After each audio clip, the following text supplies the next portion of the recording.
મારી કોઈ અવગણના થઈ રહી નથી. હું પાર્ટીનો વરિષ્ઠ કાર્યકર્તા છું, પાર્ટીનો ઈમાનદાર કાર્યકર્તા છું અને મને કોઈએ કાંઈ કીધું નથી. તમને બાવડું પકડીને બહાર કાઢ્યા એવું કઈ છે? ના ના ના ના, કોઈએ બાવડું પકડીને કોઈએ બહાર કાઢ્યા નથી. હું ચા પીને આવ્યો છું. તમને કઈ અંદર જવાનું નથી એવું કઈ? ના ના, બિલકુલ નહીં. હું પાર્ટીનો સનિષ્ઠ કાર્યકર્તા છું.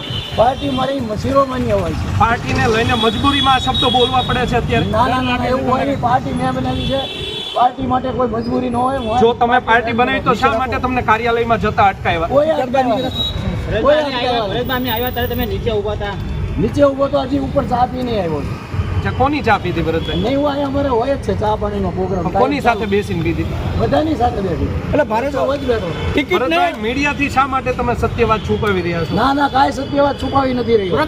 નારાજગી હોય તો કહેતા હતા કે ભાઈ તમે ટિકિટના દાવેદાર તો જતા દાવેદાર હોય એ શક્ય છે, પણ પાર્ટીના નિયમમાં હોય એ રીતે કામ કરવાનું હોય. પાર્ટીના નિયમ એ મારી માટે શિરોમાન્ય હોય. ભરતભાઈ, કોઈ પણ કાર્યકર્તા હોય એની માટે પાર્ટીનું કાર્યાલય ખુલ્લું જ હોય છે અને એ પૂર્વ મેયર છે, વરિષ્ઠ આગેવાન છે. પોતે અહીંયા આગળ જ તે બેઠા હતા, પણ જ્યારે પ્રેસની વાત હતી ત્યારે એવું કીધું કે પ્રેસ અહીંયા આગળ પાર્ટી કાર્યાલય ઉપર ના હોય. પ્રેસ માટે જ થઈ અને એવી વાત થઈ કે પ્રેસ આપણે કરવી હોય તો પાર્ટી કાર્યાલયના પ્રમુખની સાથે કરવાની હોય. આટલી વાત છે. કારણ કે પોતે વડીલ છે, સિનિયર આગેવાન છે, એટલે કોઈ દિવસ એવું વાત જ ન હોય કે અહીંયા આગળ બેસવા ન દેવાનું.